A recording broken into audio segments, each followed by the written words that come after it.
Jaron Ennis versus David Avanesyan, 12 rounds in the 147-pound division for Ennis's IBF belt. Let's get into this one. Let's start with the champ, Boots. 31 wins, no losses. Man, the last time we saw Boots in the ring, yeah, it's going on a full year now, right?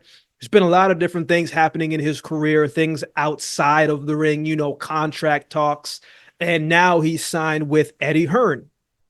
And Eddie Hearn is a promoter that, as we know, gets behind his athletes, gets behind his boxers, man. So whether you like him or not, man, Eddie Hearn, he makes things happen. He knows how to sell fighters, man. He gets behind his fighters all day, every day.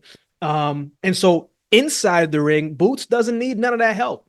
His style sells himself. His skill set sells itself, right?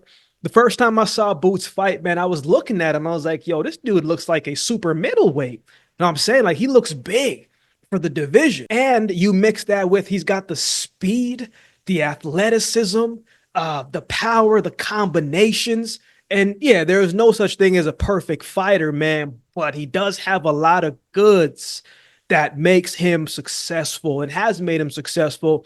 And he knows how to close out the show. He's a great closer. When his opponents are hurt, they're not going to last too much longer. He's going to find a way to get the stoppage. Now, when he fought Karen Chukhadzian, you could see he was gunning for the stoppage. And he was trying to make it happen, but at a bit of a cost. I kind of felt like, man, but Boots got a lot of slack for that fight. And obviously all of it is warranted, right? Everybody's opinion is a little bit different and we all see the fight differently. But to me, what I saw in that fight, man, I don't think Boots really respected Chukhadzian's power by no means. So he kind of just walked forward and he wasn't too worried about getting hit because he was getting clipped consistently with that left hand of Chukhadzian. And I think because he wanted to get the knockout that he was chasing a lot, and he walked into some shots that he probably could have avoided if he was a little bit more patient. And he didn't do the greatest job of cutting off of the ring either. But you also got to give some credit to Chukhadzian, man, because he had some great moments himself. He boxed very well, and he definitely was not trying to stay on the inside, trying to fight with Boots being right in front of him. Chukhadzian was trying to keep separation and not engage if he did not need to. But I thought he did a good job, Chukhadzian, of trying to win the fight. You know what I'm saying? I'm not mad at him for the style that he came with. You do not want to be in a close range fight against Boots. Too big, too strong, too explosive, too much power. That's not going to be the best way how to beat this guy. But I also felt like it was a good style for Boots because there's still parts of him that he needs to continue to learn.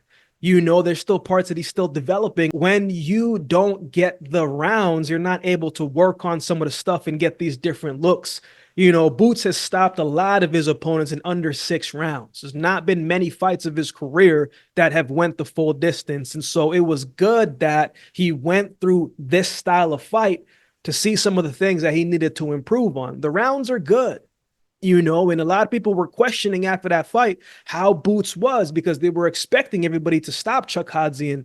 But, man, Boots still did work against Chukhadzian, man. He did touch him up pretty good. You can't deny that. It just didn't end how most people expected it to. But I'm glad that he went the rounds because when he came back the following, a much different style when he fought Roman Villa, much different style, much different fighter. And honestly, I think Roman Villa might be one of Boots' arguably his best win. Villa is no joke, man. Villa gets hit a lot, but he can punch and he's tough and he's durable and he's an exciting fighter because of his style and he's got power. So he's a dangerous opponent, man. And Boots looked fantastic in the fight. He was patient. His defense was better. His combinations and spurts was accurate. They were effective. And he made good adjustments in this fight of how he was throwing his punches. He countered well, and his chin was checked a couple times in that fight too. What I like about Boots, man, sometimes a fighter gets hit and they panic. But when Boots gets hit, he doesn't panic, man. He just stays composed and finds a way to counter or reset himself and get himself out of danger. He sat on his punches as the fight went on, man. Felt like he did a good job of slipping shots and countering well. You could tell he respected the power of Villa, but not too much respect where he just let him do whatever he wanted. Boots did a great job fighting on the front foot, great job fighting on the back foot. And with Boots, from what we've seen so far, at least from what I've seen, I'm not going to speak for you, but his power carries from round one all the way to the end. It seemed to have the same steam on him. But I felt like in the fight against Villa, things really started to separate in that seventh round, man. Things started to really go downhill for Villa. Boots started punishing him with shots. I mean, punishing shots that you could just hear it. And it was only a matter of time, because if it wasn't for the toughness and the heart and the will of Villa, man, he would have been down much sooner.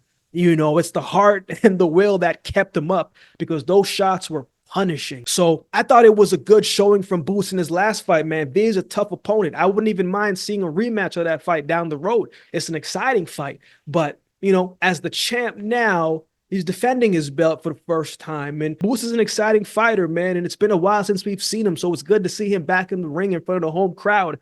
I think it's going to be an exciting night for him, but we'll definitely see what he looks like. Let's talk about his opponent, David Avanesyan. 34 wins, 4 losses, 1 draw, 18 wins by way of knockout.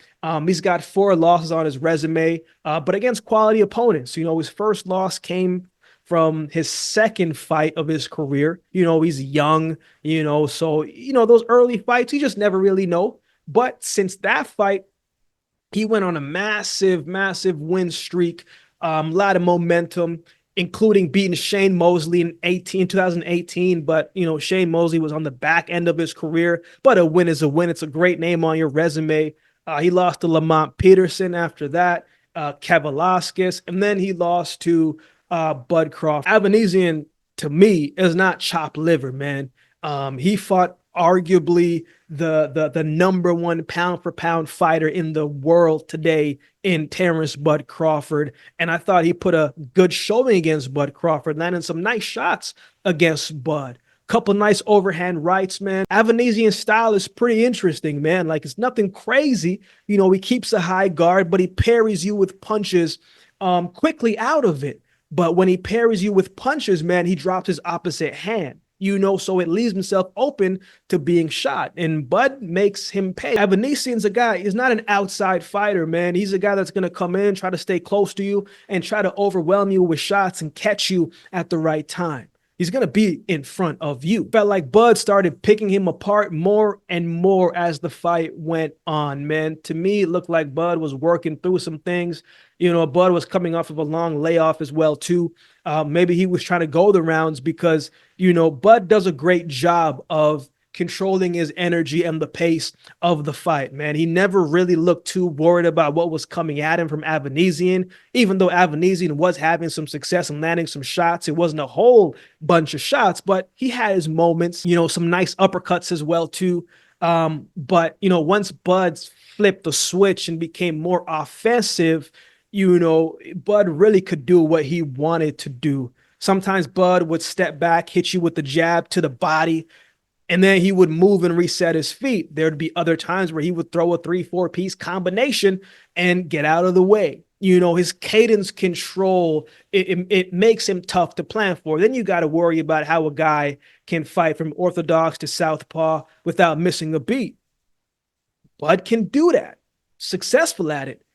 Boots can do the same thing. He's successful at it. And again, once Bud turned it up, the fight didn't last too much longer, and Bud stopped the show in the 6th round with that lethal uppercut, man. So a good showing from Avanesyan against Bud, but, he didn't really have anything to really give Bud any troubles. After that fight, Avanesyan did fight last year, and he beat his opponent, Sergey Mbomo, and he stopped him in the 4th round. But he's 11 wins, 55 losses. So not the greatest record, man. So I think Avanesyan, while I don't think he's chopped liver by no means, he's got his hands full, man. So who wins? Before I give my pick on this fight, I have something real quick to share. You know, I'm always looking to bring more light, more value, more opportunities for the community. I've been working on a few different things in recent weeks to not just grow the channel, but as I said, to continue to provide as much value as I can to each of you in our community. With that being said, I got some exciting news to share. I'm happy to announce my partnership with BetStamp and Sign Up Expert. It's a great opportunity for you to join some of the best sports books to get the best odds and new user offer. All you have to do is head over to my dedicated page at signupexpert.com/the breakdown to explore a selection of sports books tailored to your region, each with its own unique offerings. So if you want to place a bet this weekend and on this fight and beyond, check out the link to find the best options for you in your region. Every sign up does support the channel, and it helps the channel grow and to expand and to create more opportunities, not just for me, but for our community. You know, I'm always looking out for you guys as best as I can. You can easily find the link in the description below this videos and videos moving forward. So get down there and check it out and find the best option for you. Now, let's get back to the video. Boots is at home. You know, he's in Philly, man. He's the champ now. He's got a new promoter under him. There's a lot of things that's happening, good things for Boots right now in his career. And so you got to believe that he's going to be looking to make a statement inside of the ring. And I believe that he will. I like Boots by stoppage. I don't think Avanesyan's going to have too much to offer Boots. I think the same issues that Avanesyan had fighting Bud, I think he's going to have those same similar issues as well. I don't think we'll ever see a Boots versus Bud fight, but there's going to be comparisons after the fight based on the performances against common opponents. But I think this is going to be a good fight while it lasts. But I'm expecting Boots to come in, to make a statement, close out the show in front of the home crowd. And yeah, I like Boots by stoppage. What are your thoughts on this fight? Who do you have winning this one? Let me know in the comment section below. I would love to hear your thoughts. I don't always get to do all the suggested videos you guys suggest in the comment section below. But if you become a member, those suggested videos rise to the top, and I will do my best to get those done for you that week. Or if you'd like to become a member just to show love and to support the channel, man, that would be greatly, greatly appreciated as well. Shout out to everybody that continues to like, comment, share, and subscribe to the channel, man. We are almost at 6,000 subscribers on the channel. It would be greatly appreciated if you share the channel with someone who enjoys watching, talking, boxing. Your support is greatly appreciated. So with all that being said, man, if you've been watching the video this time, do me a favor and subscribe to the channel, and we'll definitely see you next time.